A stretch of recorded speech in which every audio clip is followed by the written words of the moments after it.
ಈಗ ನಾನು pot holes ಮುಚ್ಚಲಿಕ್ಕೆ ಹೇಳಿದ್ದೀನಿ.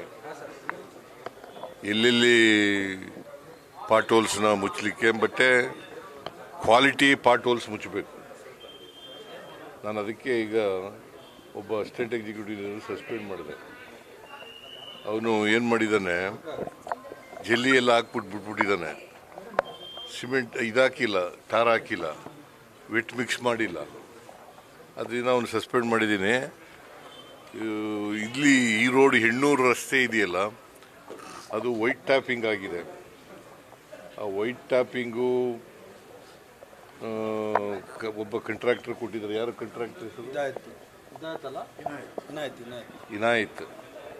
ಅವರೇ ಮೇಂಟೈನ್ ಮಾಡಬೇಕು, ರಸ್ತೆನೆಲ್ಲ ಅವನೇ ಮೇಂಟೈನ್ ಮಾಡಬೇಕು. ಮೇಂಟೈನ್ ಮಾಡಿ ವೈಟ್ ಟ್ಯಾಪಿಂಗ್ ಮಾಡಬೇಕು. ಯಾಕಂದರೆ 1 ಕಿಲೋಮೀಟ್ರಿಗೆ 13 ಕೋಟಿ ರೂಪಾಯಿ ಕೊಡ್ತಾ ಇದ್ದೀವಿ ನಾವು.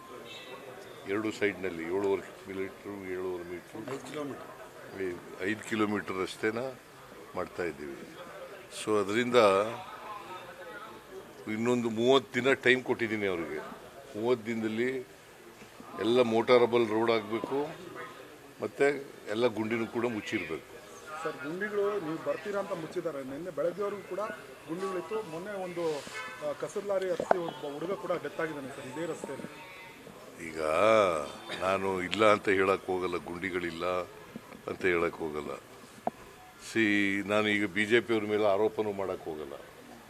BJPಯವರು ಮುಚ್ಚಲಿಲ್ಲ ಗುಂಡಿಗಳನ್ನು. ಮುಚ್ಚಿದ್ರೆ ಈ ಪರಿಸ್ಥಿತಿ ಬರ್ತಿರ್ಲಿಲ್ಲ. ನಾವು ರಸ್ತೆ ದುಡ್ಡು ಕೊಟ್ಟದ್ದು ಬಿಟ್ಟರೆ ಅವ್ರೇನು ಕೊಡಲಿಲ್ಲ. ಅದು ಬಿಡಿ ಅದನ್ನು.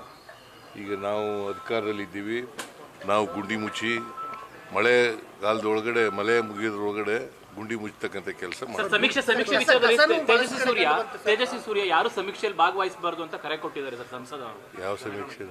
ಈಗ ಸಮೀಕ್ಷೆ ಮಾಡ್ತಾ ಇದ್ರೆ ಸರ್, ಸಾಮಾಜಿಕ ಸಮಿತಿ ಯಾರು ಕೂಡ ಭಾಗವಹಿಸಬೇಡಿ, ಡಾಟಾನೆಲ್ಲ ಲೀಕ್ ಆಗೋ ಚಾನ್ಸಸ್ ಇದೆ, ಯಾರು ಭಾಗವಹಿಸಬೇಡಿ ಅಂತ ರಾಜ್ಯದಲ್ಲಿ ಕೋರ್ಟ್ಗೆ ಹೋಗಿದ್ರಲ್ಲಪ್ಪ. ಕೋರ್ಟ್ನಲ್ಲಿ ಹೇಳಿದ್ದಾರೆ. ಕೋರ್ಟ್ ಡೈರೆಕ್ಷನ್ ಏನು ಹೇಳಿರ್ತದೆ ಅದ್ರ ಪ್ರಕಾರ ಮಾಡ್ತೀವಿ. ಈಗಾಗಲೇ 10 ಲಕ್ಷ ಜನ ಆಗಿದ್ದಾರೆ. ಕಸದ ಸಮಸ್ಯೆಯನ್ನು ಬಹಳಷ್ಟು ಕಡೆ ನೋಡಿದಿರ್ತಾವೆ. ಅದೆಲ್ಲ ತೆಗೆದಾಕ್ಬೇಕು ಅಂತ ಹೇಳಿದ್ದೀನಿ. ತೆಗೆದೇ ಹೋದರೆ ಇನ್ನೊಂದು ಸಾರಿ ನಾನು ಬಂದು ನೋಡಿದಾಗ ಇದ್ರೆ ಕಮಿಷನರ್ಗಳ ಮೇಲೇ ಆಕ್ಷನ್ ತಗೋತೀನಿ. ತುಂಬಾ ವರ್ಷಗಳಿಂದ ಇದೆ ಇದೇ ರೀತಿ ಬೆಂಗಳೂರಿನಲ್ಲಿ. ಅಲ್ಲ, ತುಂಬಾ ವರ್ಷಗಳಿಂದ ಇಲ್ಲಪ್ಪ. ಈಗ ಒಂದು ಮಳೆಗಾಲ ಜಾಸ್ತಿ, ಮಳೆ ಜಾಸ್ತಿ ಆಗಿದೆ, ಅದರಿಂದ ಜಾಸ್ತಿ ಪಾಟ್ ಹೋಲ್ಸ್ಗಳು ಆಗಿದ್ದಾವೆ. ನಂಬರ್ 1. ನಂಬರ್ 2, ಮುಚ್ಚಬೇಕಾಗಿತ್ತು, ಮುಚ್ಚಿಲ್ಲ. ಈಗ ಮುಚ್ಚಕ್ಕೆ ಹೇಳಿದ್ದೀನಿ. ಎಷ್ಟೋ 16,000ದಲ್ಲಿ 4,000ನ ಎಷ್ಟು ಬಾಕಿದೆಲ್ಲ ಆಗಿದೆ. 1 ತಿಂಗಳು ಟೈಮ್ ಕೊಟ್ಟಿದ್ದೀನಿ. ನಾನು ಮೀಟಿಂಗ್ ಮಾಡಿದ್ನಲ್ಲ ಹೋದ ವಾರ, ಆಗ 1 ತಿಂಗಳು ಟೈಮ್ ಕೊಟ್ಟಿದ್ದೀನಿ. ನಿಮ್ಮ ಸರ್ಕಾರ ಬಂದು 2.5 ವರ್ಷ ಆಗಿದೆ. ಗುಂಡಿ ಸಮಸ್ಯೆ ವ್ಯಾಪಕವಾಗಿ ಕಂಡುಬಂತು. ಯಾರನ್ನು ಹೊಣೆ ಮಾಡಿದ್ದೀರಾ ಸರ್? ಯಾರನ್ನ? 2.5 ವರ್ಷ ಆಯ್ತು. ಈಗ ಗುಂಡಿಗಳ ಸಮಸ್ಯೆ ಪ್ರತಿ ವರ್ಷ ಆಗ್ತದೆ ರೀ. ಅದು ಗುಂಡಿ ಪ್ರತಿ ವರ್ಷ ಗುಂಡಿಗಳಾಗ್ತವೆ. ಮಳೆಗಾಲದಲ್ಲಿ ಬಂದಾಗ ಗುಂಡಿಗಳಾಗ್ತವೆ. ಅದಕ್ಕೆ ಈಗ ಏನು ಹೇಳಿದ್ದೀನಿ, ಈಗ 5 ಕಾರ್ಪೊರೇಷನ್ಗಳು ಮಾಡಿದ್ದೀವಿ.